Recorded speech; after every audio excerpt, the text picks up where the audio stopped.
30 seconds.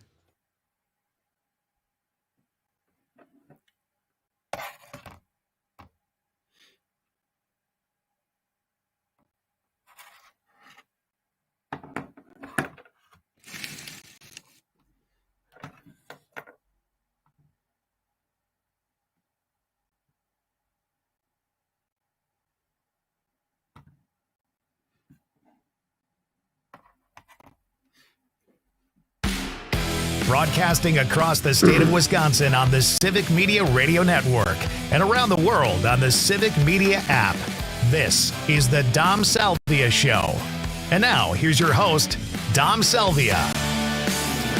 And welcome to the Dom Salvia Show. Thank you so much for tuning in. Thank you for listening. You can be a part of this fine production. 855-752-4842. 855-75-CIVIC. Super jazzed show for you today. Got Jess PS on the board, working the sound, working the phones. Got our pal Earl Ingram Jr. He hosts his own show here on the Civic Media Radio Network, 8 to 10 a.m. Monday through Friday. He's with me now in the StreamYard in the studio. Later on in the show, our friend Bill Press. He's a podcaster. He's a pundit. He's a prognosticator. He's a friend of ours. He's going to join us in the happy hour. Let's start out with you, Earl. Welcome, man. Good to see you again. It's good to see you, man, but I just heard you say worldwide. Maybe I need to go and wash my face. You're beautiful, man. Don't worry about it. You're good. You're good just the way you are. Don't ever change, Earl. Hey, I can't believe how time is flying by, man. It's been a couple of weeks since we had the opportunity to hang out, and always appreciate you joining me and offering your perspective to the audience, man, and for what you do. But I want to start out, man. I got a text from a friend of mine. I didn't get to hear the show, but I heard you were interviewed by the BBC, man. How did that come about? What's that all about? Well, man, I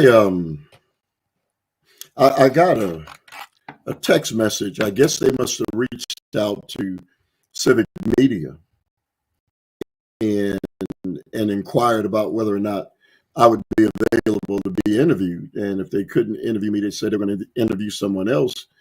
And so I got this email or text message, actually, from Luke. And as they say, the rest of it is history. We made some contacts at 30, had a great opportunity, and I broke a leg. I know you will. So what were the questions? What's the line of question? What's the BBC asking? Well, they're really curious about the United States and what's happening in this country. Trump and our nation. But what most people don't understand is this is not just about the United States and Donald Trump. This is about the world. The world is paying attention to what is taking place right now. And the BBC is clearly concerned, because can you imagine if you're from a different Trump becoming the president again? I know.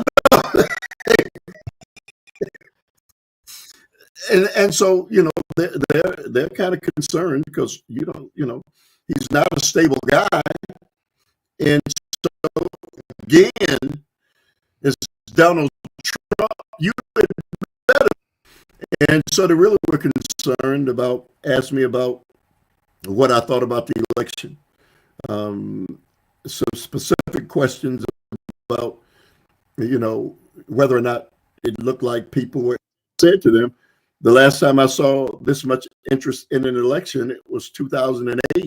Yeah, with Barack Obama. And I said to them, the one thing that I noticed, is younger people who are really connected. And I said, well, once Joe Biden stepped down, younger people weren't connected to this. They basically were taking the flyer. And once Joe Biden stepped down, Kamala Harris nomination, young people are really out here, and there's there's so many activities going on in the city of Milwaukee for young people, man, over the weekend. The money that is poured in from the Democratic Party to get people up and moving. Last time I saw that, Dominic, was Hey, Earl, it is something special, certainly. But it doesn't seem.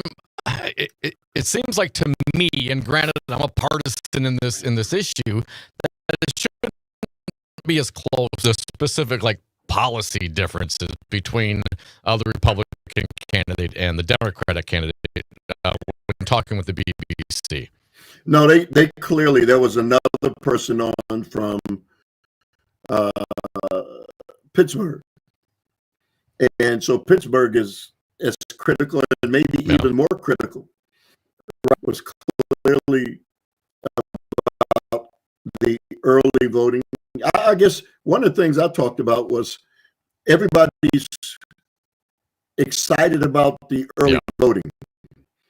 And man, I got to tell you, the other day, it was just unbelievable, the amount of people. But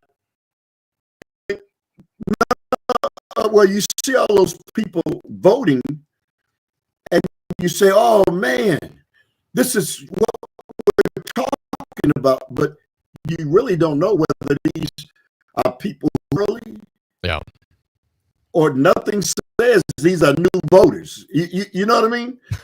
No, certainly. Yeah. All we know is that Right. there's a number, and the number I'm seeing reported right now, Earl, early voted so far. That seems like a lot of people joining in. And we do know the former President Trump has encouraged now, he's embraced the early voting. And certainly, the Democrats have traditionally been early voters. So there could be a combination of all that. I mean, for the engagement, I think that's always good. But I don't know whether we can read a whole lot more into it than that as far as who they're voting for and who the voters are. Well, we're not going to know that really until the end. But there clearly is a lot of activity on both sides. Record numbers, you have to say it, of Republicans are coming out to vote as well. And that has never been the case. They are always condemned early voting. I wonder why they're not condemning it now that they're doing it. You know what I mean? I know. It was recently, perhaps this week, say, go out and early vote, engage, do it. But I remember him saying not so very long ago, Earl, that if that were to be the case, that's where all the fraud. Of course, there was never fraud, not to any degree that would sway an election. We do have stopgaps for those kinds of things. But now they embrace it, but they don't. They haven't, to my understanding, Earl, gone back and apologized or corrected the record when they were just very concerned about, lots of people voting during the pandemic. I mean, during a pandemic, Earl, it's hard to think back on that. I've been kind of fuzzed over in my mind. I don't want to think about it. It's hard to live through it and think about, we only had a couple of polling places open in the city of Milwaukee, man, the drop boxes. And everyone's concerned about the drop boxes, at least the Republicans were, right? It was all about, we can't have drop boxes. Well, now, although there's still some Republican opposition to it, there are some drop boxes out there thanks to Wisconsin Supreme Court again.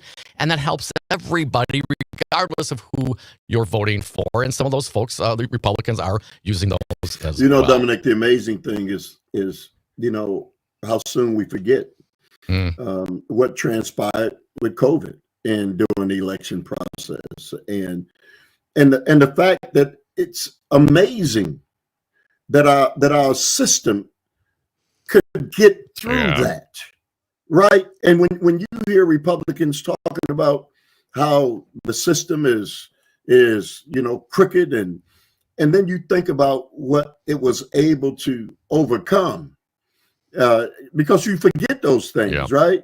But that in itself, as you think back on it, was amazing. And if we were able to get through that, what makes these people think that with, all things being open now, that we can't get it done properly this time? And at the end of this, Dominic, you already know if they lose, they're going to do the same. They're going to swear it was rigged. Yeah. It was wrong. And so man, to be honest with you, I really don't know, how this thing gets corrected. We're living in an alternative universe. I was talking today on the show about people's loved ones in their same home, husbands and wives on two sides of this, brothers and sisters, neighbors. How do you fix it, Dominic? After this is over, how does the nation heal itself? Well, it's a great question, Earl. Glad you asked it. Earl Ingram on with me, 855-752-4842. You can join as well. How is it fixed? I think it's fixed when people accept the outcome of an election. And I think there's a big effort by the Republicans, to my understanding, to have hundreds of thousands of poll watchers, right? They're going to go to all the swing states early. They're going to make sure that nothing terrible happens. And I'm thinking, well, so long as there's not, voter intimidation, okay, knock yourself out. Absolutely knock yourself out. Be a poll watcher, sign up to work at the election, be a part of the process. The ignorance of how it all works fuels a lot of the trepidation and concern that some folks have. And it's hard for me to really blame a lot of these folks, because if they're listening to people like Donald Trump, they're listening to their Republican Party leadership, that's all they're hearing. That's all they've heard a lot of is, oh, you got to be concerned, stop the steal, it's all voter fraud, millions and millions of illegal votes, and all this kind of stuff, Earl. And if they actually partake and they actually volunteer, they do the poll watch and they see what goes on, at least in their community, and they don't see any shenanigans, because there aren't any shenanigans to any sort of degree that would justify the kind of panic that the Republicans have instilled upon this country simply because of one guy.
I've been watching this. What's that ugly burgundy over there? What? I was looking to find, what is that ugly burgundy over there? It doesn't matter. I know you can still see it. Oh, you can see it? Yep. Yep. You can see the door. No, that's good. You can see just see the top part of it. I'm going back on now. I know. I'm going to hit you more. 30 seconds. You're just going to do an hour, right? Just an hour, right?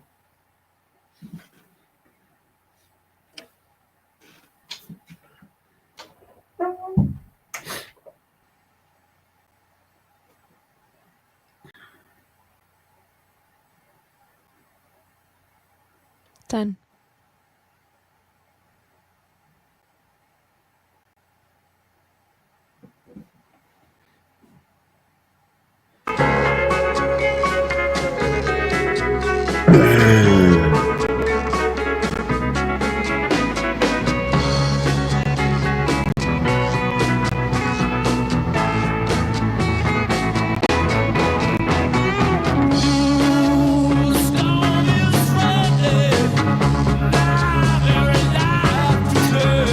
And welcome back to the Dom Salvia Show, 855-752-4842. Earl Ingram Jr. joining me today. Jess PS is on the board for your calls and your texts. That number is a phone line and a text line, 855-75. So we've got a couple of texters, early innovators here. Ham from Appleton, my old stomping grounds. Please tell me we're going to talk heavily about spanking today. Oh, yeah. I mean, we'll get there. What was that? Tucker Carlson? Was that? Oh, that'll be maybe. We'll put that one on the back burner for now. But yes, thank you for that, Ham. Let's see. Also, it says Earl's haircut looks good. Could pull off a mean Wesley Snipes Halloween costume. A 100% compliment. Earl looking good, man. Looking good.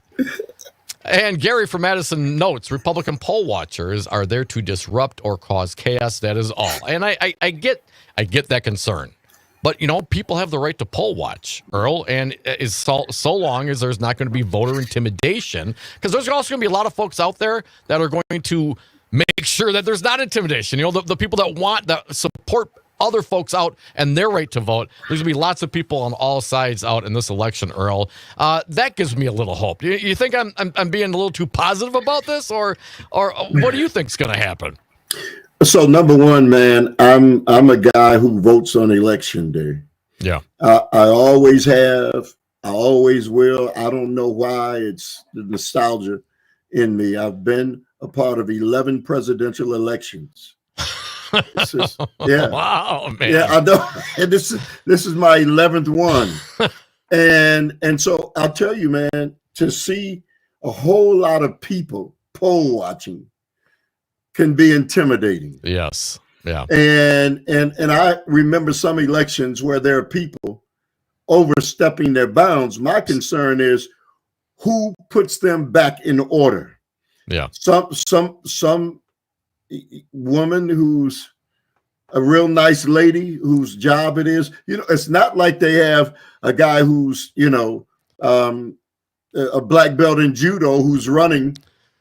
Well, my understanding, Earl, some of the reporting are the election officials are hardening these places, man. They're going to have bulletproof vests. They got snipers and drones and all sorts of efforts to keep, certainly the poll workers and the employees and volunteers safe, and the voters as well. I think it's going to be. I think everyone's going to be hyper aware of any sort of concerns like that. So I'm concerned about the intimidation, not that there's going to be something where somebody gets hurt, but I've been to elections where there are people who are all around you, sticking their noses where they shouldn't be, and you almost want to say, "Hey, man, get back." Yes, absolutely. But who? And now with this and that many people who are invading that space, it becomes an intimidation thing, and that's my concern. Have you experienced that personally yourself, Earl, in the almost dozen presidential elections you've voted in? Not a dozen, 11. Hey, I hope to be around. I hope to be around for the 12th. Okay. So this will be your 11th. This cycle is your 11th. Okay. So you've got 10 under your belt with one to go in less than 2 weeks. All right. I got you. 855-752-4842. We do have some sound. Kamala Harris out there doing the thing. She had a CNN town hall last night, Earl. We're going to get to some of that sound as well. I want to get your thoughts. Let's get a couple of callers in while we can. Mark from the SAC, you'll be first today. Welcome, sir. What do you got for us? Yeah, thanks a lot. And you brought up, the election, the things that went on during the election of 2020, and I just can't, that Republicans are willing to do stuff that is just harmful and hurtful to things to disrupt the vote. Because I can remember Robin Voss wearing the full gear, the gown and the gloves and the mask. The and full PPE, right. It's totally safe to go out and vote. But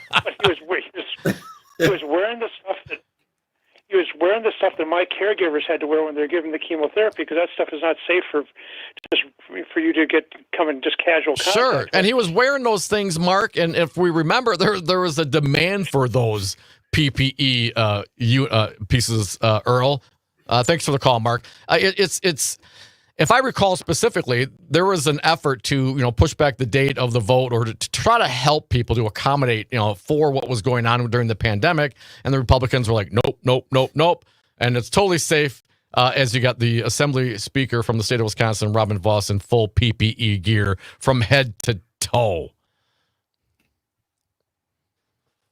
855-752-4842. Let's get Troy in from Mount Horeb. Welcome, Troy. What do you got for us? So I worked the polls. Oh, good. And we had our training last night, and we had a cop there for the first time ever, talking about, de-escalation and different scenarios. Sure. And that's the first time, Troy, you've worked the polls in the past, Yeah. and this is the first time during your review of the training that you ever had a law enforcement officer in the room to address de-escalation? Yes, during our training. Wow. So that was different. But we talked about different things. Like somebody brought up, should we have a police car there? And they're going to have extra officers working all day. Oh, see, that's hang on, Troy. We got Earl shaking his head. Earl, I could see how that in and of itself could be a little concerning for some folks. It's insane, man. It's insane that we've come to this point where you have to worry about your fellow countrymen who, because of their own arrogance, think that they have a right to interfere with your right. I mean, come on, man. Where do we end this, Dominic? If all of those things just don't make any sense to me, man.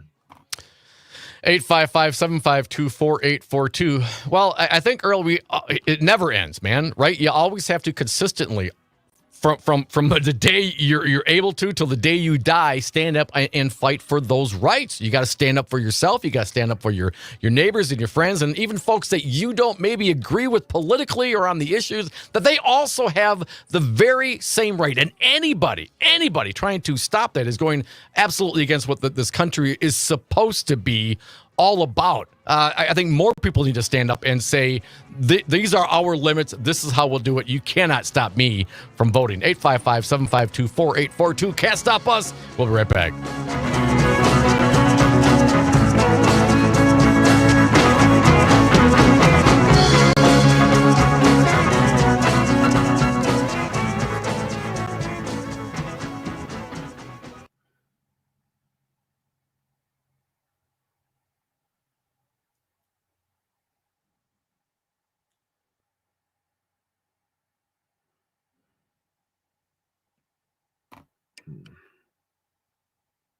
Come on, man. Come on with that, man. Some guy standing over you. Hey.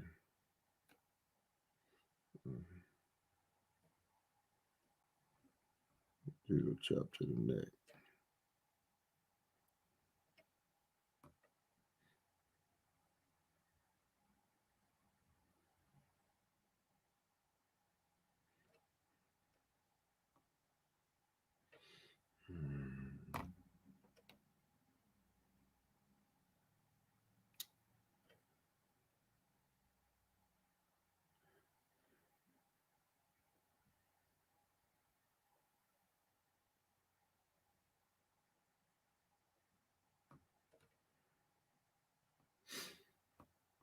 Okay. So what you gonna do, man? So what are you gonna do?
Karate.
30 seconds.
Some texters out there. Got Earl Ingram Jr. with me today. Got Jess PS on the board and on the lines for you. Thank you all.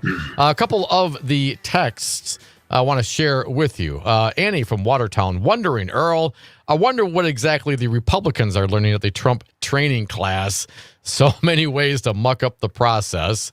Let's see. Terry from Cross Plains, town of Middleton is attached to the Dane County Sheriff's Office. Always have one deputy to stop by.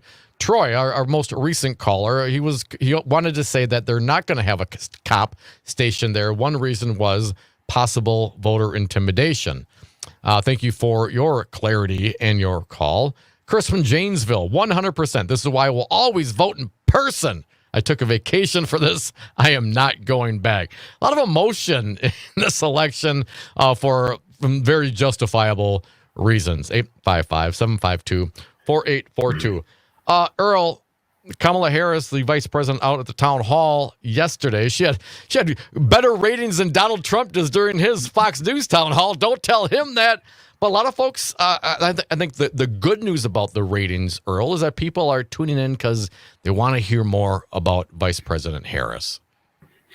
You know, man, she's certainly shown that she's more than capable of answering any question. You know, she went on Fox News. I thought it was a mistake myself early on. Why would you accept that? But she stood toe to toe with Brit Baier. He was obnoxious. He was, you know, he was just, you know, and I have to say, normally, I thought he's the one sane guy over there. And normally he conducts himself in a different way. But I thought that it would have been if she had to go before somebody, he was the right guy. Yeah. But with all that pressure he put on her, she didn't back down. Yeah. Yeah. And so, you know, she's shown me that she has the mettle to deal with these kinds of issues. And the last thing I'll say is this, Dominic. You constantly hear people say, well, what is her plan? She's not doing this. She hasn't this. I haven't heard. The one thing we do know about Kamala Harris is she's not going to be the queen. She's not going to say, I myself am going to run the United States government like the other guy. Right. She clearly is going to be surrounded by competent people, and she's not going to have to make all these decisions. The other guy, he wants to be the only guy making all the decisions. Come on, man. Yeah, Earl, I mean, the contrast is stark.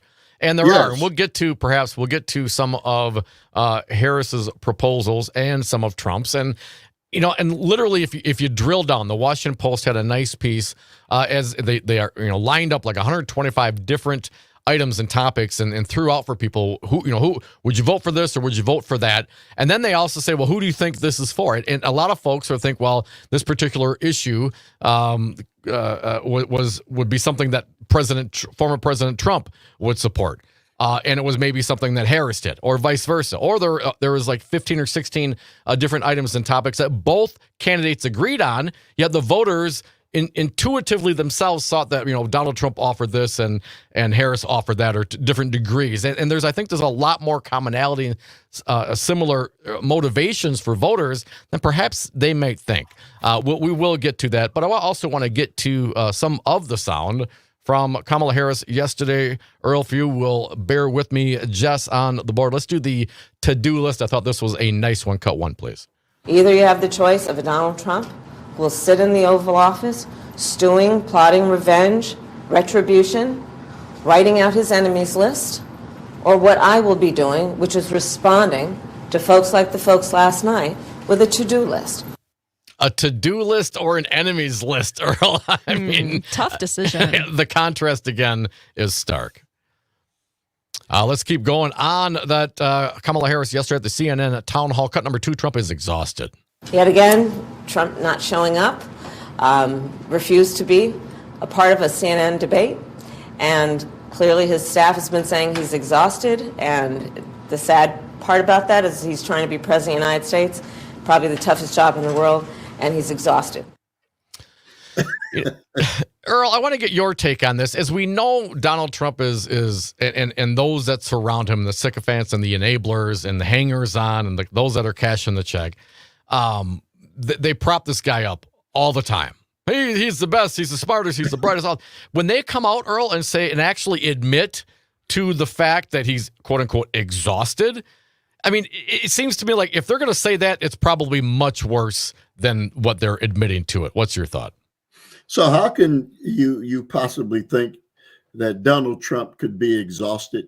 He lives off of Big Macs and I mean, clearly, man, I'm not making that up. That's what the diet, right? Yeah. Yeah, right. And so clearly I don't think he's been in the gym in the last, Ever? 15 years, right? So it's at his age, 78 years old, not eating right. He doesn't sleep. What are the chances that he's going to be in top shape, Dominic, if you're not eating right, if you're not working out, if you're not getting any sleep, and you're 78 years old? That's right. A recipe for a lot of different things, man. I mean, 78, man. I mean, no, what was there working out back then when he was a kid? I mean, was they throwing medicine balls around? I mean, they didn't start jogging until like the 70s. I mean, what was the workout for a guy like Donald Trump back in the day? A knife and a fork. Right. The next question, and of course, sir, I want to get your take on this as well. Everyone around Donald Trump, not everyone, lots of people who have come out against Donald Trump and talked about his activities and his behavior and his lack of morals and his lack of character.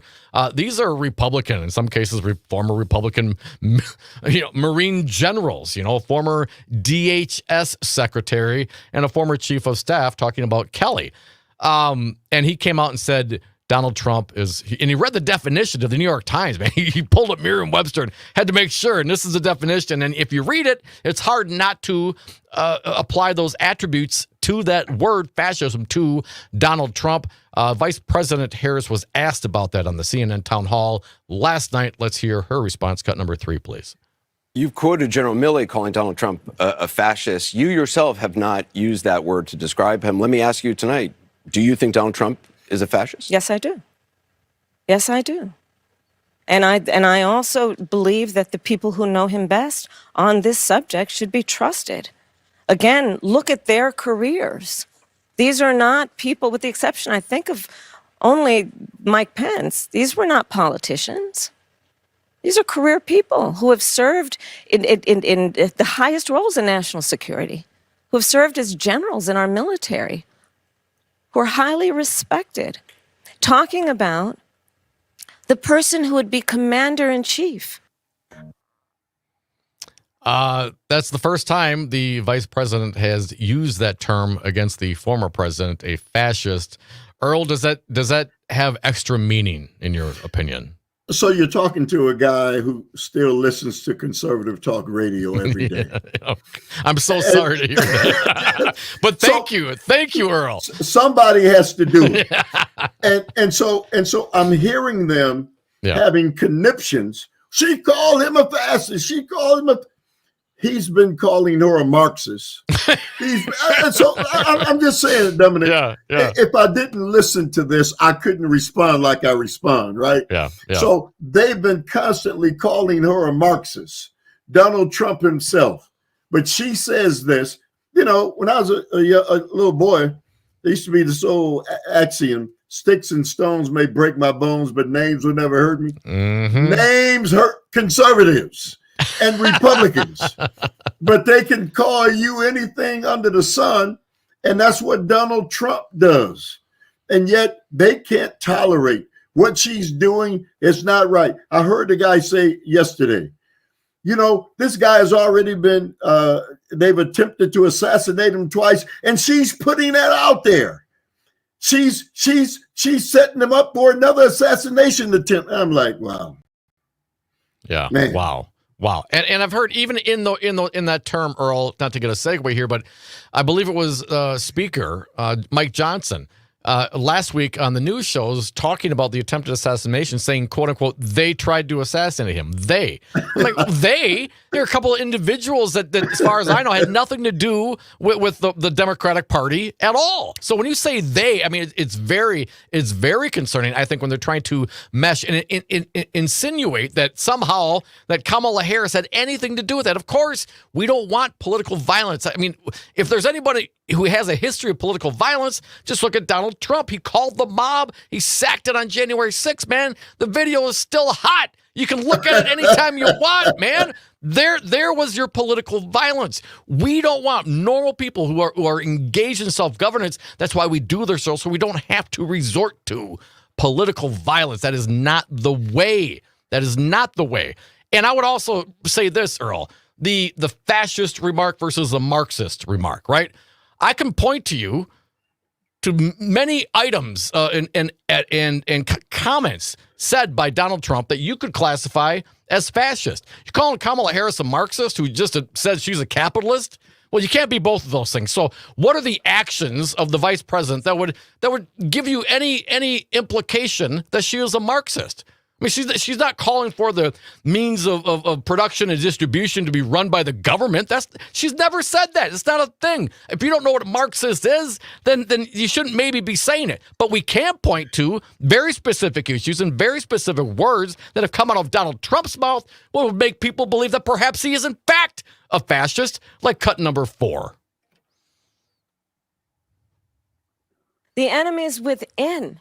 He's talking about the American people.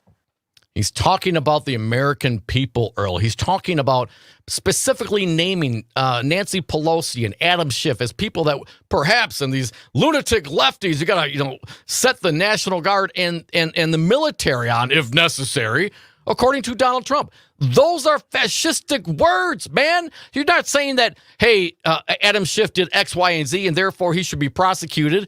There should be an investigation, an indictment, a grand jury perhaps, criminal proceedings, a court case, and if found guilty, he should be punished and sentenced appropriately. He's not saying that. He's saying you're going to call the military up on him, Earl? That seems very fascist to me, and it seems like an apt description. Man, you stole my thunder. Listen, man, when you hear them talking about Marxists, as you stated, they don't know what the definition of it is. And they continue to use words and terms that they can get away with because many of the people who are in the amen corner of Donald Trump and Republicans, they don't need to do any thinking. They don't need to know what those definitions are and what they mean, because they're in the amen corner. And I'll tell you, man, the more I hear this, I'm still not believing, Dominic, that we've come this far. People need to understand the impact of what these people have done and the long-term implications of the damage they've done to the elections in this nation. Mm-hmm. It's not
stole my thunder.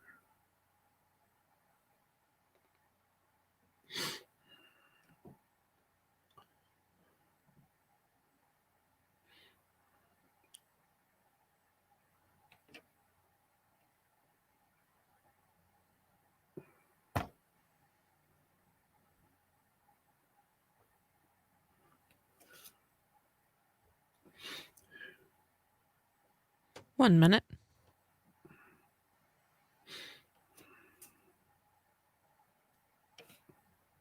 Dom, you know how to get to your studio chat?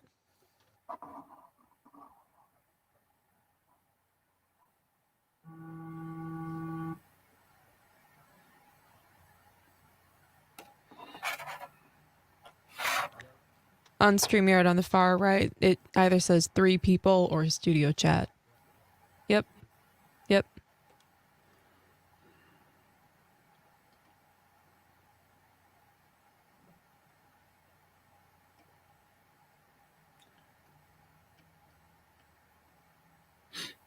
$15.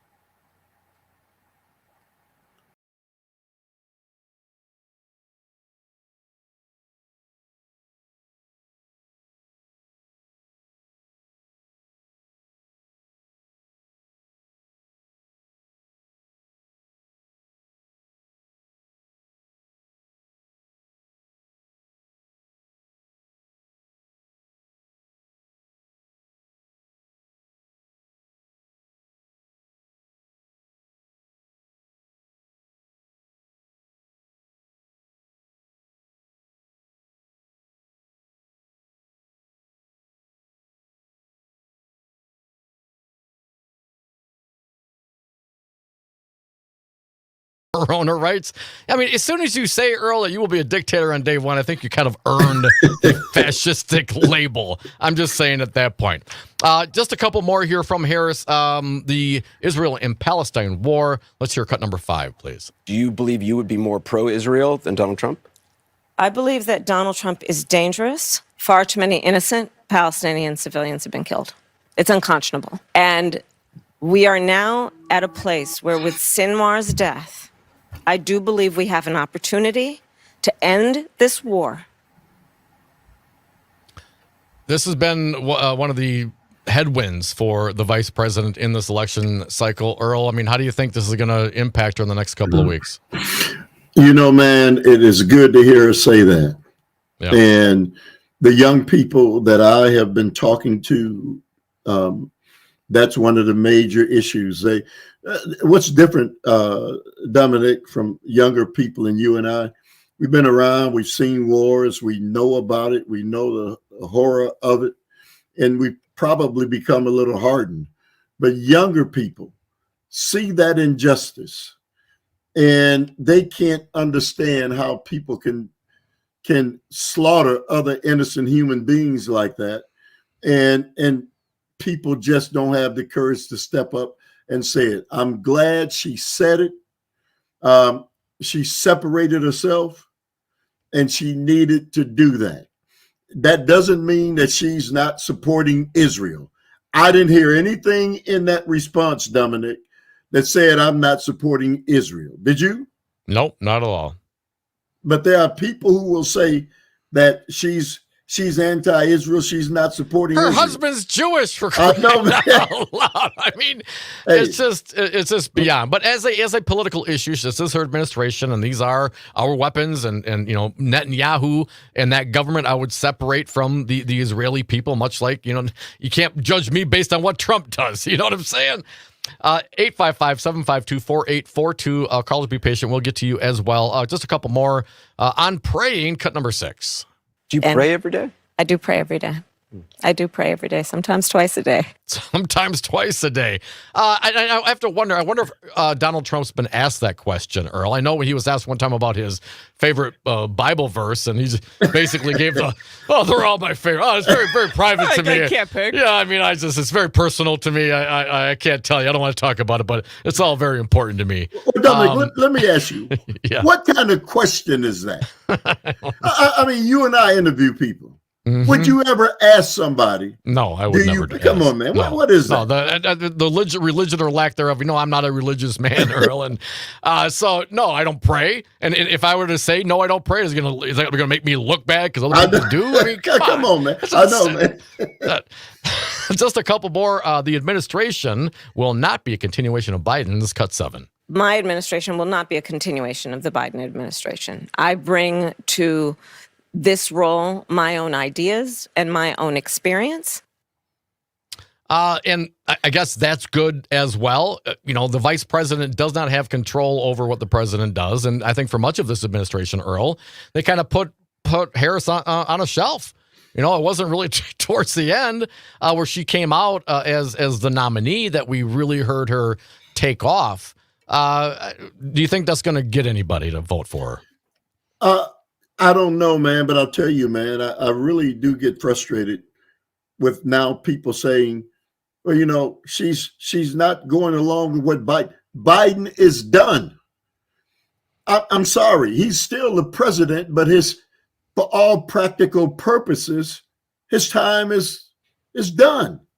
So you can't get angry with her for saying she's looking to go in her own direction. What do you want her to say, man? Come on, man. That's exactly what we want. We want her to go in her own direction. That's why we're voting for her. That's why she's at the top of the ticket. And I look forward to. Is she a Gen Xer? Is that official? Is she an Xer? That might be on the top end. No, she's 50. She's 60. She's 60. 60? Well, I'm 53. I'm an Xer. I mean, she might be. Yeah. Looking for the next generation. Well, we know she's surely not a baby boomer.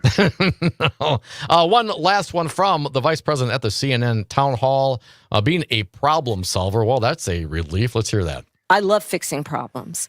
And so I pledge to you to be a president who not only works for all Americans, but works on getting stuff done. And that means compromise. And again, it seems like a no-brainer to me, Earl, but in this environment, I think it needs to be said. Yeah, she's down. Even Liz Cheney says, may not agree, but she'll listen and she will compromise. I never hear that kind of talk coming out of the Republican top of the ticket. Hey, man, amen. Amen. Hey, Annie from Watertown, we're going to sneak you in. I can give you 45 seconds. Annie, what do you got for us? Well, I just can't help but think about back in the Walker days, some Republican lady from the National Committee, whatever, was here, and she referred to the voters here as not the sharpest knives. It's not my words. Wow. The gal that runs the election and around here, small district, very Republican. She must got to be Republican. And after 2020, she got harassed. I couldn't believe it. The poor gal was just.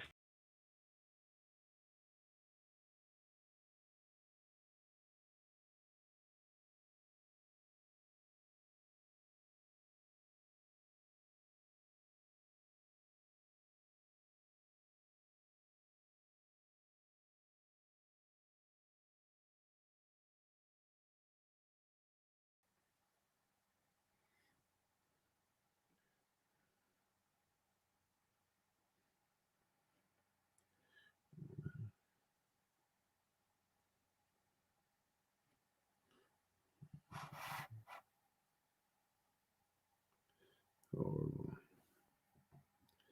that's 5,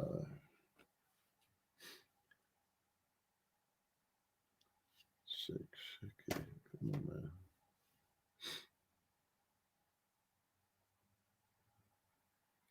Oh, man, it's horrible.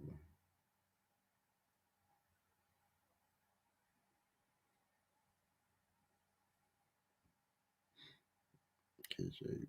This is 9.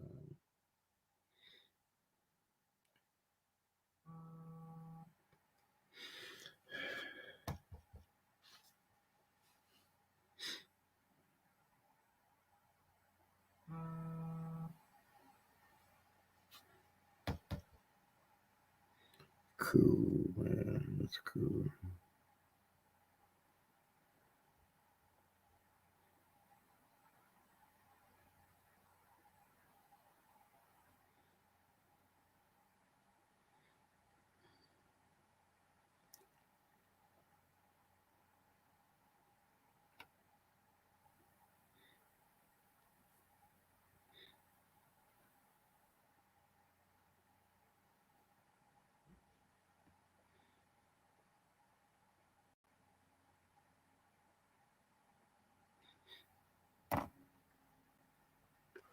Okay.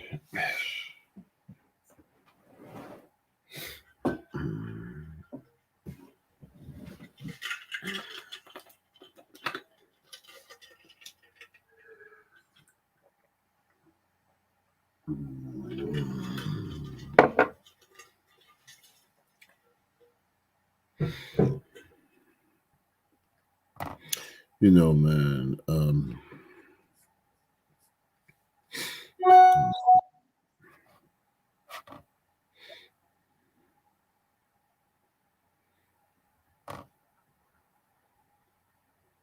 Hello, Bill. Can you hear me? I do indeed. Yep. Can you hear me? Wonderful. And I hear you Sounds loud and clear. I'm very Jess. I good. produce this show. We'll be coming back in just Good. over 4 minutes. Okay, I'll be hanging by.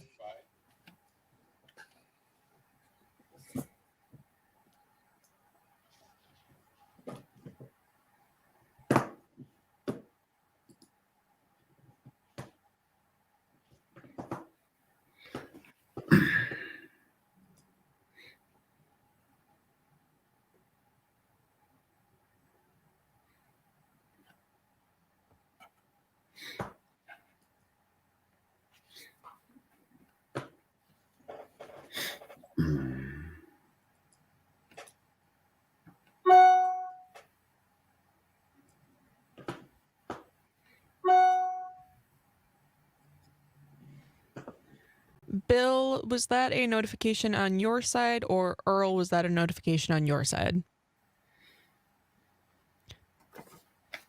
It probably was. It looks like it was my side. You know, I think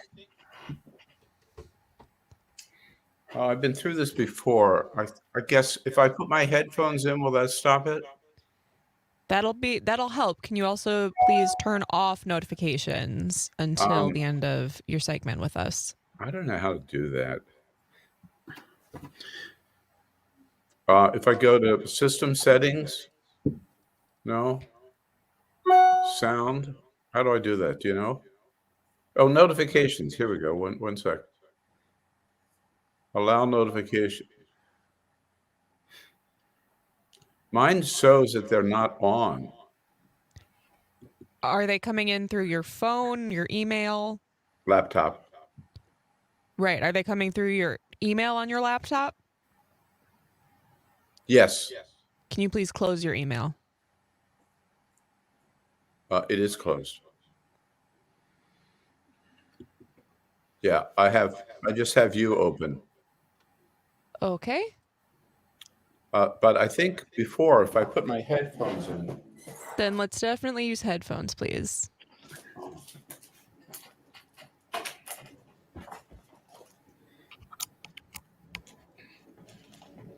I will hear it, but maybe you don't. Okay. I guess we'll wait for the next one to find out. I suppose so. But you can hear me without a mic, with just this mic, correct? Correct. Okay. There we go.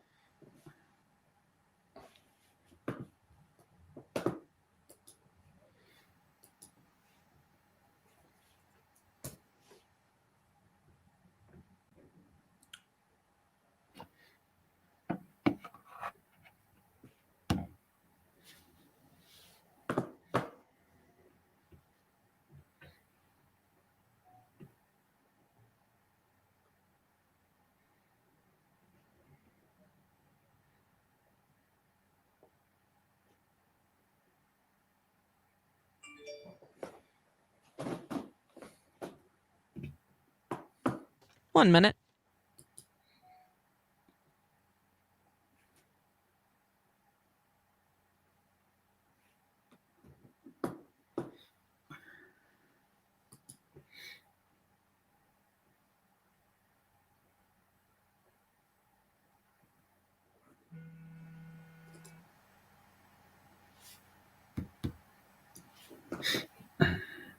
"30 seconds.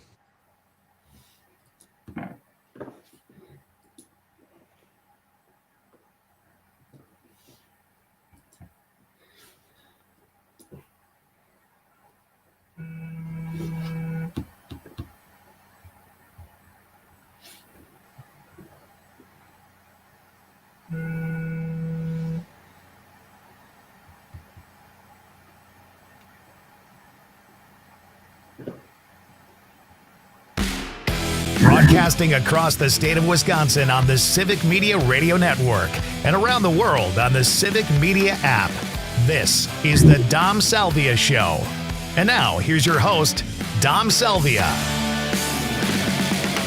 And welcome to the Dom Salvia Show, 855-752-4842. Got Jess on the board. Got Earl Ingram. You can listen to him 8 to 10 a.m. on the Civic Media Radio Network. And super jazzed to introduce to you our friend Bill Press. He's a pundit, he's a podcaster, and he's a prognosticator, and he's a friend of ours. You can find him on the Twitter at BillPressPods.com. Hey, Bill, welcome back. Good to see you, man. Hey, Dom, good to see you. Hello, Earl. Good to say hello. Well, it's good to hear somebody other than myself who doesn't understand the inner workings of technology.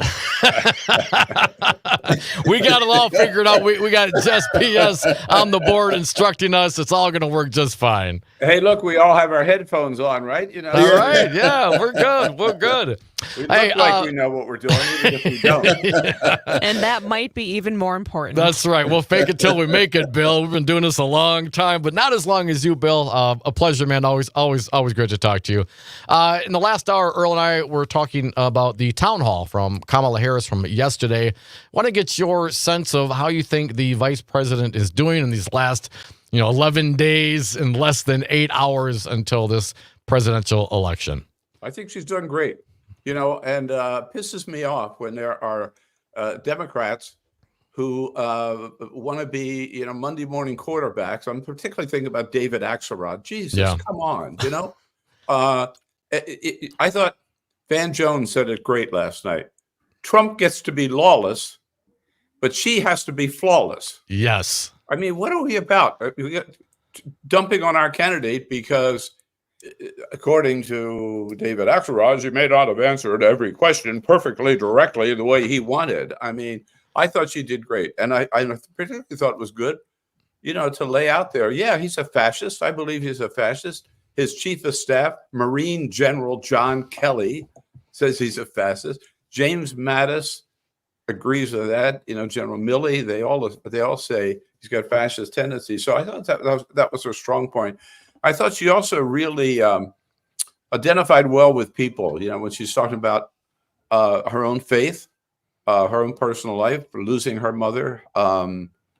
She's for real. Donald Trump could not have done that. And by the way, she had that all to herself, let's not forget, because Donald Trump is afraid to debate her again, afraid to appear on stage with her again, afraid to appear on 60 Minutes. He won't even appear with her on Fox, right? So, so I think she's closing strong. And I know we got a lot to talk about. But the other thing I just say, we can get into it later. Mm-hmm. I like the fact that she's spending time with these disaffected Republicans. I think that could be a key slice to a win on November 5. Bill, the Van Jones, I read that this morning, and I thought that was great. Is it, Donald Trump can be lawless and Kamala has to be flawless? It seems like the bar is set really, really high for the vice president and really, really low for Donald Trump. And not just with the media, but even I think to some degree with his own supporters. Do you agree with that? And why do you think that is? Well, look, today, one more woman, maybe number 25, I've lost count, came forward and accused him of sexual abuse. But you know what? Nobody cares. I mean, certainly his supporters don't care. I mean, he could be accused of pedophilia or proven, right? And they would still say, oh, yeah, but he's better than voting for a Democrat. I mean, it's just obscene. It's absurd. It's embarrassing. I don't get it at all. But you put your finger on something. As a member of the media, okay, as a journalist, I think the media it's shameful the way they've covered this campaign. They haven't endorsed Donald Trump, but they might as well have, because to me, they treat him seriously. They take him seriously. They treat him like a normal candidate, and they basically either ignore or downplay. They call it sane watching is a phrase, which I hate. Yeah, sane watching. This crazy stuff that he says, like just this week, he said Kamala Harris wants to ban cows. I mean, that's not a go over well in the dairy state, Bill. Right, there you go. He said she wants to ban new buildings with windows. So we're going to, I mean, this is crazy stuff. And then he says, that's just like, we can laugh at that. Then he says he's going to send the military in against enemies within. And it gives examples of Nancy Pelosi, Paul Pelosi, Jesus, and Adam Schiff. I mean, that's really seriously dangerous. That's why the fascist term applies. But, you know, look at the New York Times. Now, Peter Baker's been doing great stuff, but basically the headline writers at the New York Times just will say, oh, Donald Trump said some interesting things at a rally. Yeah, he talked about Arnold Palmer's penis size. Very interesting for some people. Yeah, how is this relevant to anything ever, Bill? I don't know, but I'll tell you one thing. I'll never order another Arnold Palmer in a restaurant. Folks are listening to the Dom Salvia Show. That is my friend Bill Press, my friend Earl Ingram joining us as well. Just PS on the board. Bill, unless you put some vodka in it, I'm not having one either. The Republican tour, the disaffected Republican tour, is in full force, and Harris has been to Wisconsin more than once with Liz Cheney. I've seen some of the pundit, class lament that perhaps she should be focusing more on, Barack Obama and that side of it versus spending the time and the effort with Liz Cheney. And I think timing, it is a thing, and it could be a valid, at least opinion. What's your opinion on that, Bill? Especially knowing that we only have 11 plus days left. Well, look, she's reaching out to everybody, right? Barack Obama, he's the best. And well, maybe Michelle's the best, but between the two of them, it's a race for the top. And Barack Obama's out there. God love him.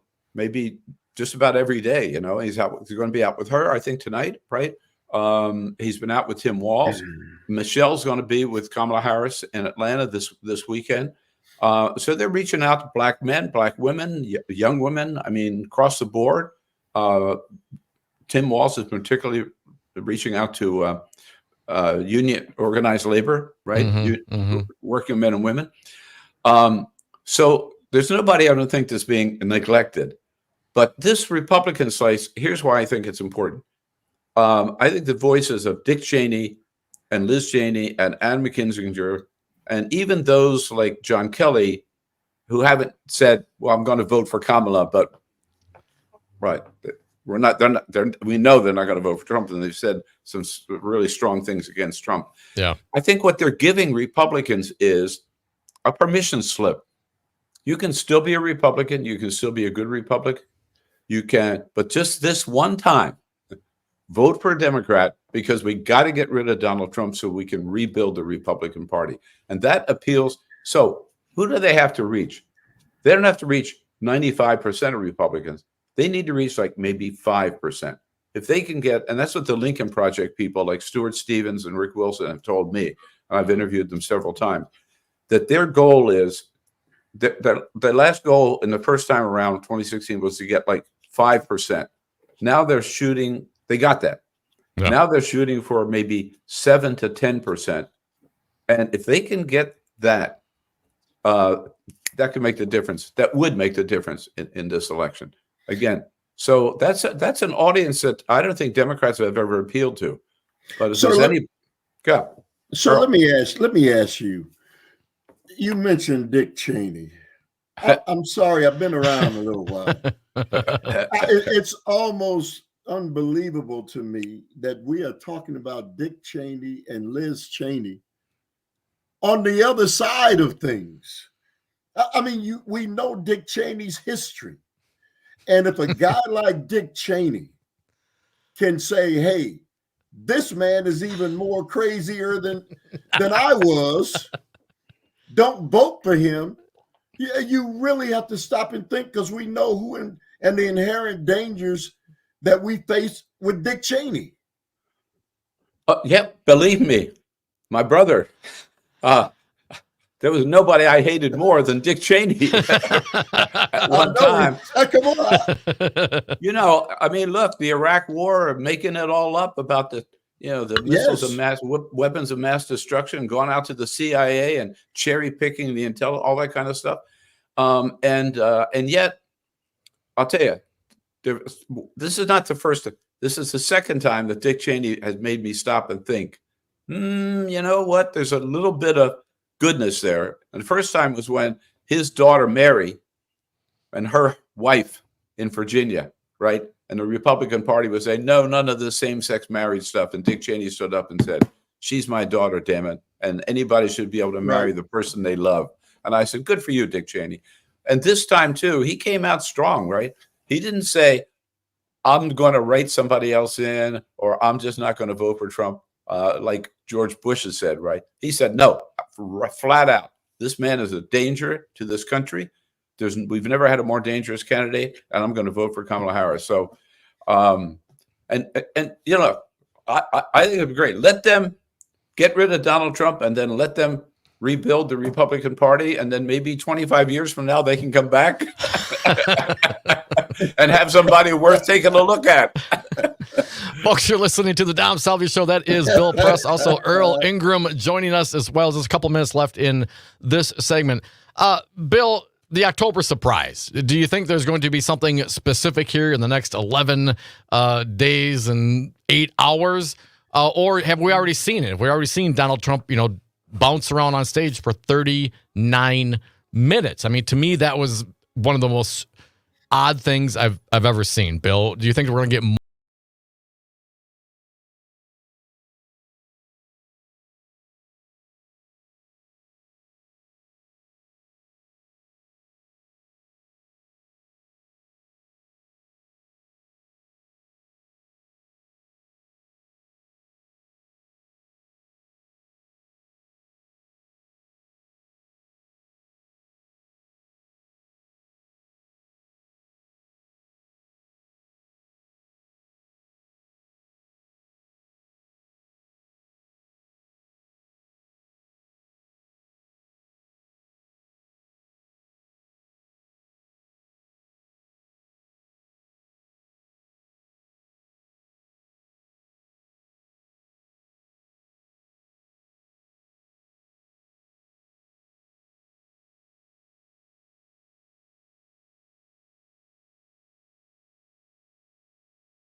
$20 seconds.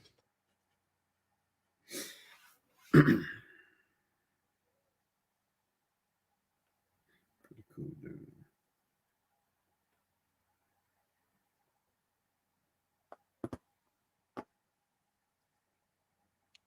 Hey, Jess, does this sound all right? You're not hearing any ping? No, it's been good.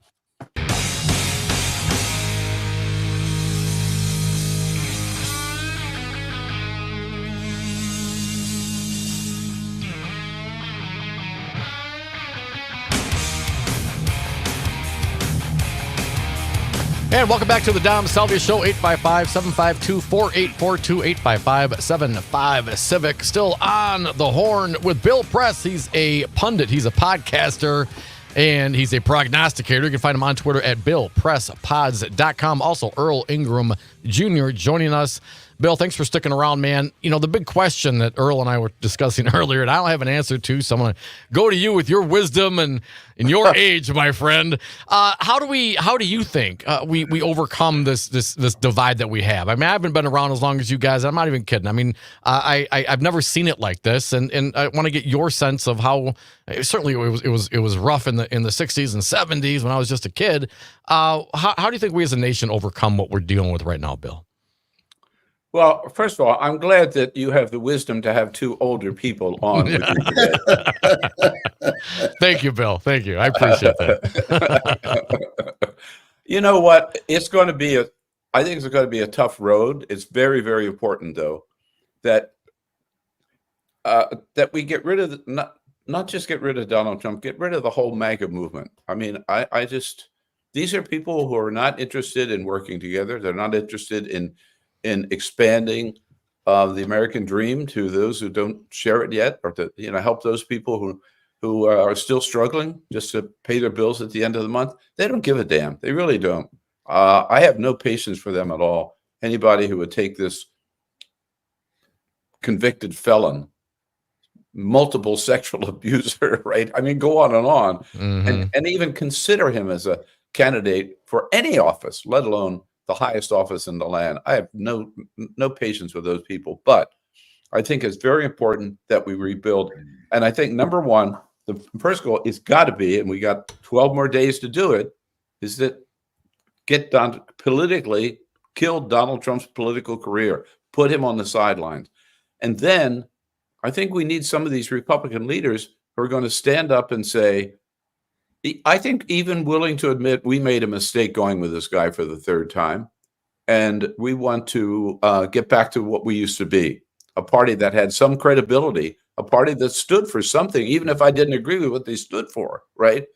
I mean, it used to be in the days of like a Bob Dole and a George Mitchell, right? Or a Trent Lott and Tom Daschle. They would, they may not have, they didn't agree on everything like about education, but they'd get together and put the best bill together they could to improve our education system for America's kids or something. This gang is not interested in that. So I think some of these Republicans, the leadership is going to have to come from some of those people inside the Republican Party. And it may be Liz Cheney, it may be Adam Kinzinger. I don't think it's going to be Mitt Romney. I think he missed his chance. But they've got to step up. And if they do, I think they'll find Democrats who are willing to say, hey, let's see what we can work out. So Bill, that's all right for the politricksters. Yeah. But what about the people, the citizens, which I think is an even bigger issue? There are families that are totally divided on this, brothers and sisters, husbands and wives, and I don't know, and neighbors who have been great friends. I don't know how you fix that. There was a time when, this nation, people were in church a lot, right? And so you could rely, but the people aren't in the churches anymore. That's an excellent question. And look, I'll be the first to admit, I got some Trumpers in my family. Don't we all? That's it. Yeah. But I still love them. And I'd even be willing to have a good discussion with them as long as they admit they're wrong. You know, but I'd have to say, Earl, and maybe I'm just, naive here. You're right. There are these tensions. There are these divisions. They are real. And there's some of those people, they'll be there forever. But I think the majority of the American people are sick of this divisiveness. They're sick of this ugliness. They're sick of this personal age of what they used to call the politics of personal destruction. Yeah. And I really think the majority of people, if you come to them with good faith efforts, they're going to say, well, it's about time, right? Let's pull together as a country. The way, as you point out, the way we used to do, right? Not that long ago. You'd be all right if you had a sense of humor. But he's got a great sense of humor. Yeah, hey, you know what? Bill. It's hard. It's hard to keep a sense of humor today. If you don't laugh, you're gonna cry, Bill. You gotta keep laughing, man. Without it, we are lost, baby. That's for real. That's for real. Bill, we had a friend of ours on yesterday, gave me 10 reasons why he thought Kamala Harris is going to win. I saw James Carville out there. He had 3 reasons why he thought Harris was going to win. We got 2 minutes left in the segment, Bill. You got a few reasons why you think Harris will win? I think, first of all, I do think she's going to win. I think it's going to be close. That's nothing new, right? But right. It's going to be close. I think that what's going to make the difference are women, especially, and African-American vote, especially Black women, and disaffected Republicans. I come back to that little slice, even if it's just 5%. I think that gives her margin. That's why I think she's going to win. I also think she's going to win because I really do think, I'm not talking about the solid Trumpsters or the MAGA crowd, but I think there's a big slice of Americans who are just sick and tired of Donald Trump. Yeah. He's been around a long time. Think about this. Can you think of any other presidential candidate that any party ran 3 times in a row? I know. I mean, come on, right? Yeah.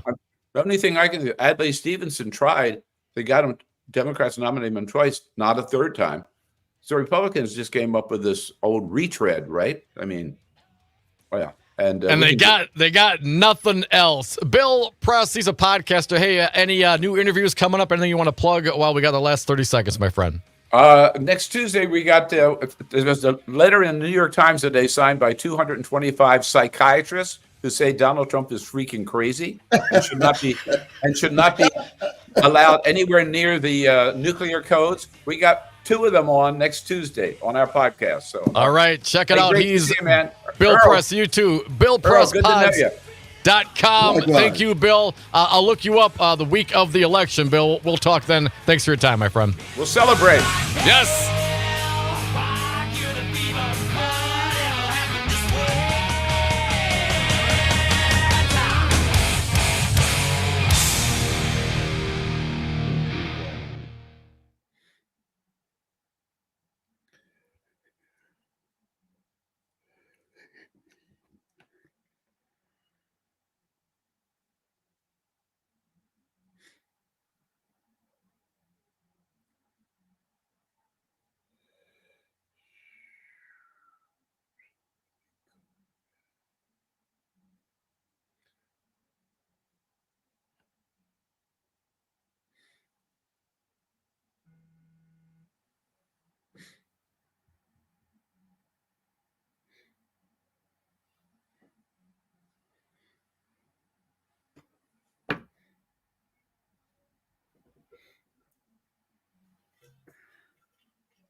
You're a really cool dude, man.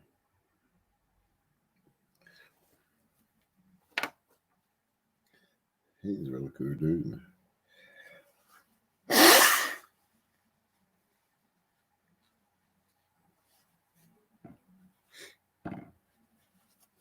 He's a really cool dude, man.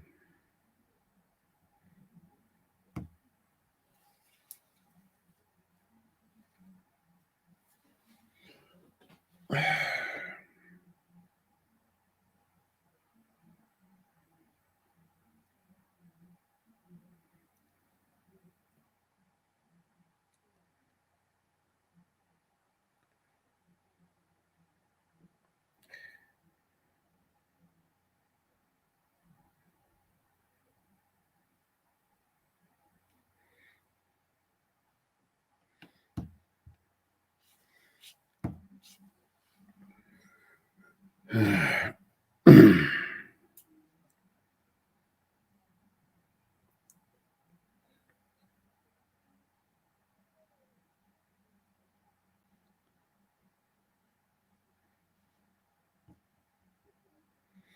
a really cool dude, man.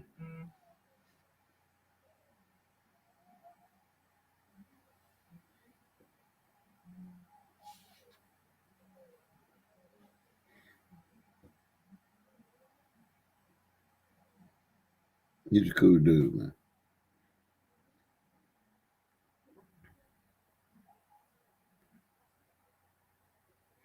He's a cool dude, man.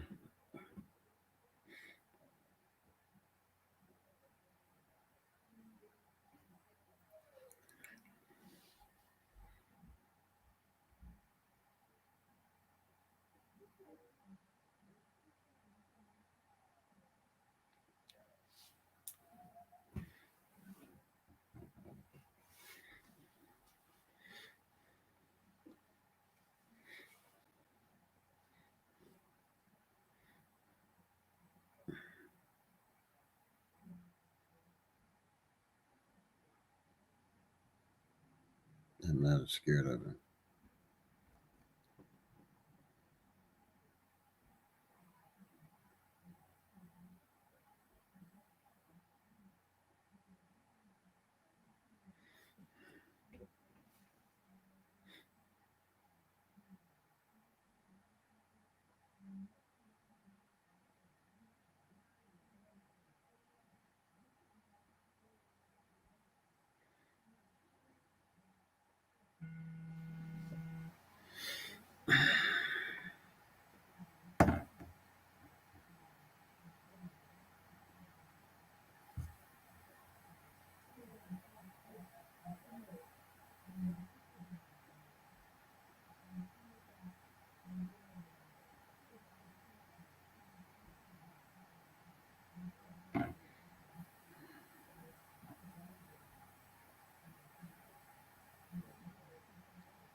"30 seconds."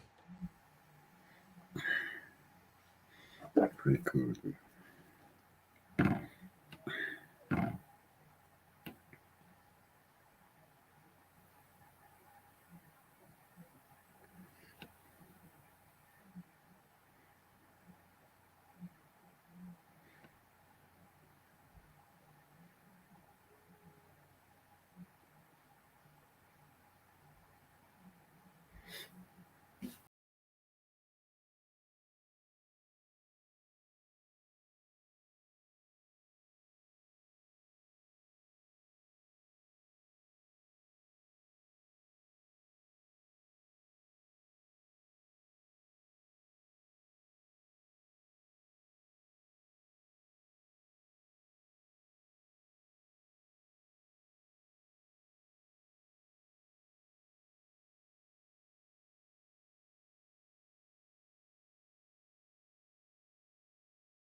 A hoot. He's a podcaster. He's a pundit. He's a prognosticator. He's been around a long time. Hey, man, always appreciate it when Bill comes around. That's a cool dude, man. Yeah, you know man. what? You seeing him, it makes me realize I'm not quite over the hill yet. You know, I still got a little juice left. Yeah, man. And I hope we're all, and Bill's, 80 something. Man, he's got 82, Hey, something man, like he's that. beautiful, man. Oh, I know. And it's not That the age energy. thing, man. Because energy, man. Yes, absolutely. He's there, and he doesn't stop, and we always appreciate it when Bill comes around. And we'll certainly try to hook up with him on the week of the election so we can all celebrate together or cry in each other's arms. Yeah. We'll see how all that goes. 855-752-4842. Dick, you've been patient on the line. Let's get to you. Welcome, Dick. What do you got for us? Okay, with all these Republicans coming on board, the last one could bring in the old country club type Republicans. One of my brother-in-laws, bless his heart, after Obama got elected, he had a poster in his garage, a stupid W's face, and it was like, "Do you miss me now?" Well, no, I never will. But the point is, he could bring those people that may not vote at all in. And what's driving me nuts, guys, is watching Nicole Wallace just rip on like Romney and these people that won't. He was your boss, honey. Why don't you talk to him? He's a coward. You're talking about Mitt He Romney? needs to. No, I'm talking about Bush. Oh, George. Was Okay. Yep. She worked, and she's constantly hammering on these other Republicans that won't fall in line on Dateline White House. And I'm going, honey, you work for W. Why don't you call him out? And she hasn't yet, to my understanding. Thanks to the call, Dick. Honey, I think you get a mad call her, honey. Hey, honey. Yeah, let's not. Yeah. Thanks for the call, Dick. Earl, your thoughts, man. We do see, obviously, these Republicans. We have more. A Wisconsin mayor, former Republican, endorses Harris. That from the New York Times. Was that the Waukesha mayor? Was that, I saw that. Yes. Yeah, Yes. that was the Yes. mayor of Waukesha, Wisconsin. Waukesha County, the reddest county in the state of Wisconsin, to my understanding, right? It has come out for Kamala Harris. What? Wow. That was shocking. That was in the New York Times today, Earl. So let me say this, man. I don't want to rain on your parade. No, rain, baby. But I keep hearing, well, this person and that person is voting for. They get one vote. Yes. They got to bring some of them other folk with. Bring the citizens of Waukesha with you, and Yes. then I'll celebrate, right? But to hear, and it is good that some of these people really understand the ramifications of this man. But until they can have the discussions, with their citizenry, Yeah. and bring some of them along, I think the rest of it is fool's gold. Well, don't you think, though, the fact that, the mayor of Waukesha, the fact that, Liz Cheney and Kinzinger and some of these folks, I mean, while they certainly only have one vote, I would think they would have more of a influence and impact, perhaps, on those independents or those that are concerned about how Donald Trump has behaved. Well, so somebody like Liz Cheney and Adam Kinzinger, those are very, very prominent people. Yes. I was listening to Chris Christie. No. Remember him? Oh, yeah. What happened to him? So he's going up and down. He was totally against Trump. Now they asked him, well, who are you going to vote for? Well, I don't know right now. I don't. What are you talking? The man disgraced you, man. He talked about you and your family in a manner that Dominic, you and I would, we'd have to do something. That would Right? not be acceptable, I know. right? but all of these people who this man has disgraced their wives, their families, and they've turned around and have decided, we can't turn away from him. I don't understand any of that. Well, what's the theme from Harris? Country over party, and we've seen that with Liz Cheney and some of the other folks that have come around. And it's certainly nice to see the national figures, but I was a little surprised. We see some of the local figures here in Wisconsin. Fred Upton, a former GOP congressman, voted to impeach Trump. He's going to vote for Harris. Every little bit helps, certainly. But you're right. They only have one vote. It's the influence, I think, certainly that matters. And someone who has a little less influence these days than they used to, Earl, Tucker Carlson, man, he was the man. He was the bigwig on the Fox after Papa Bear Bill O'Reilly had to, I guess, take the buyout and leave. We got some sound of Tucker. What's the context? Where's he speaking? Do we have any of that information? Well, he's introducing Trump. Okay. And he's saying what Trump is going to do when he comes back to the White House. Oh, so when the Trump victory is hoisted upon us, then we will have a plan. Here's what Tucker Carlson says Trump will do. This is what Trump is going to do to the American people. Okay, good. Yeah, yes. This yes. is He's going to give us a attitude. big hug, right? A big hug for the American people. Big something. Okay. He's not vengeful. Oh, He's not a vengeful He loves God. his children. He loves his children. Disobedient as they may be, he loves them. He's talking about us. That's us. Because they're his children. They live in his house. He's talking about us. It's not But his he's house. It's very the people's disappointed house. in their behavior. And he's going to have to let them know. Oh, He's really? going to have to get to your room right now. Get to your room, American and think people. about what you did. And when Dad gets home, you know what he says? You've been a bad girl. What? You've been a bad little girl, and you're getting a vigorous spanking right now. No. What? And no, it's not going to hurt me more than it hurts you. No, it's not. I'm not going to lie. This is going to hurt you a lot more than it hurts me. What? And you earned this.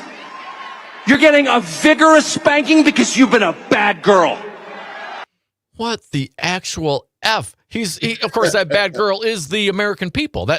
Yes, that's correct. This is what he's saying. And why couldn't it be bad boy? Why you got to spank the bad girl? I mean, and they're cheering it on. They're cheering it on, Earl. And this is how Tucker Carlson, formerly the #1 host on the Foxy News, is out there riling up the crowd, saying that Donald Trump's going to get back into office and beat the American people. Well, it's raw meat, man, and nothing should surprise you. I'm a little surprised, man. I gotta be honest. Well, man, listen, man. Tucker Carlson has always been, a guy who was really not exactly. They talked about he was never Bill O'Reilly. Yeah, Bill O'Reilly was a smarter guy. He kind of knew how to handle himself. Tucker Carlson was a flamethrower, right? And even Jesse Waters, the guy who's come after him, is even worse. They look and hey, come on, man. But the things that he had to say, really, people women especially, should be outraged. But I think Bill Press got it right. Women are going to make this happen, and women hear that, and they hear it through a different prism. Well, Jess is right here. Than what you and I hear it from. Yeah, Jess, what's your thought on Tucker Carlson's analogy? My blood started boiling. The demeaning attitude. Not only is this treating the American people as children, but it's using the word girl as a pejorative. It's saying you've been a naughty girl, you've been a bad girl. As if just to be a girl is bad. And we know that this is in part directed at Kamala Harris. Right. If Donald Trump was opposing a man as a candidate for president, I don't think Carlson would be using that language. But this idea that we're going to have corporal punishment, it's disgusting. Well, and we can't have a mass corporal punishment on the American people without the use of the National Guard, correct, or the military. I mean, this is the same, and this is Tucker Carlson as he's going to introduce the guy who said he would use the National Guard and the military against his political enemies. But oh my goodness, as you mentioned, Earl, the righties on the radio are all upset that Harris called him a fascist. Yeah, man, it is more than frustrating, man. But the more they continue to say the things that they say, and they feel comfortable. Yes, yeah. You and I would not be on the radio if we use that kind of language and if we talk in that manner. He's comfortable saying those things, and his audience is not outraged, and so they continue to do and say the things that they say. That by itself, and the manner in which he spoke, is enough to get people really. Come on, man. Come on, listen to what he said, man. It's just gets more and more strange, certainly from Trump, but it's spreading. And because you're right, man. I remember hearing Tucker Carlson when he still was on Fox News, and saying some racist things and some bigoted things and anti-Semitic things. Oh, okay, but I mean, this is maybe par for the course for what the Republicans are down for. It just seems to me, even for a guy like Tucker Carlson, even for a guy like Donald Trump, as we get closer and closer and closer to the decision time, it's getting more and more ratcheted up and up and up and up, and it's a little bit frightening, honestly. Just a little.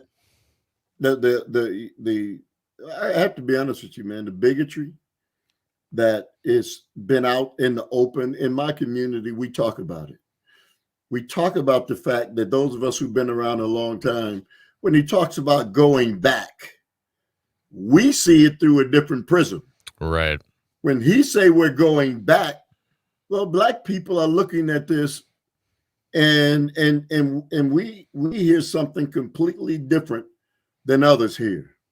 And then you just watch the things that are being said, and not just by him, but many of us, those who support him. And so we know how critically important this election is.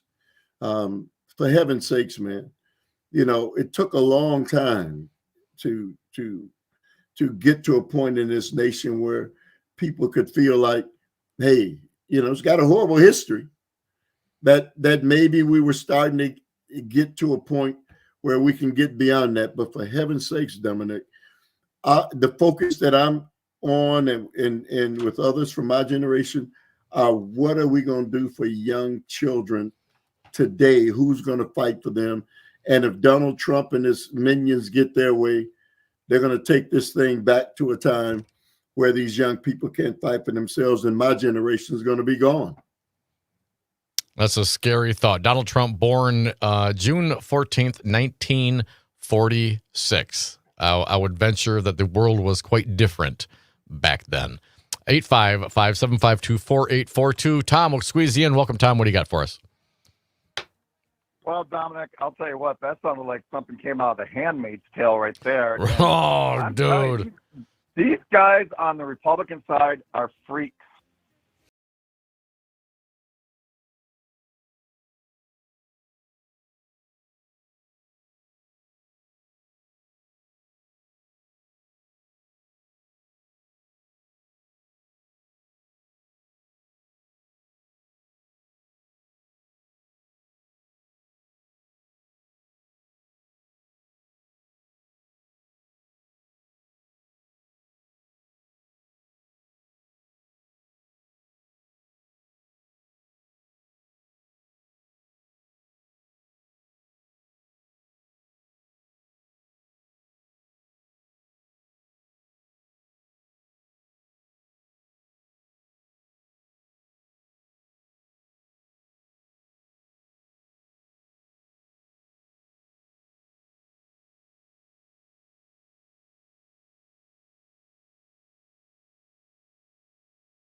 Yeah.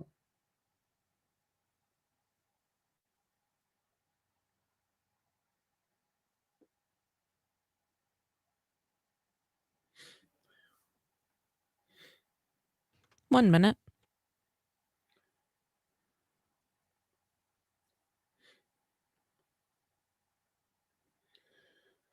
Amen.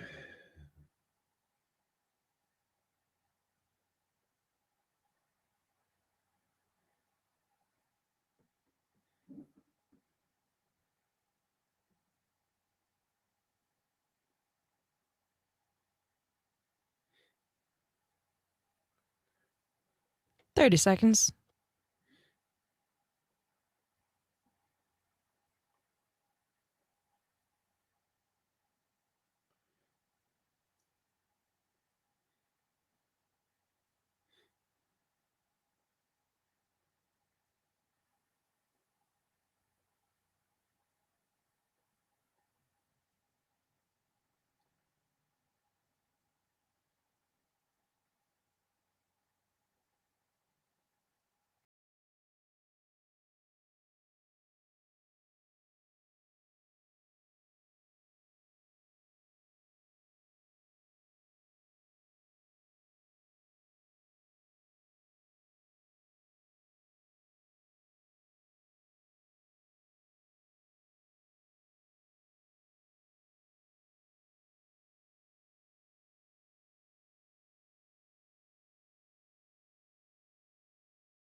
talk line. It is a text line.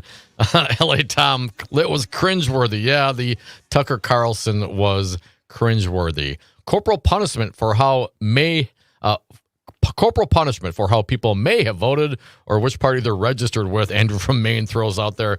How about let's not beat the children or our political enemies. Let's just go vote and try to convince each other why I'm right. You can try to convince me why you're right, and we'll vote and we'll figure it out at the end. And if you don't win the argument, if you don't win the election, you just come back again in a couple of years and try it again. See, it's amazing how this self-governance thing works.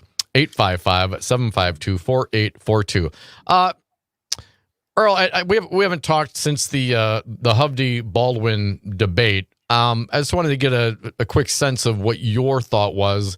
I love me some Tammy Baldwin, but she's not the most exciting speaker out there. But Hovde certainly has his own speaking challenges as well. How do you think Baldwin's doing right now? Well, I had Senator Baldwin on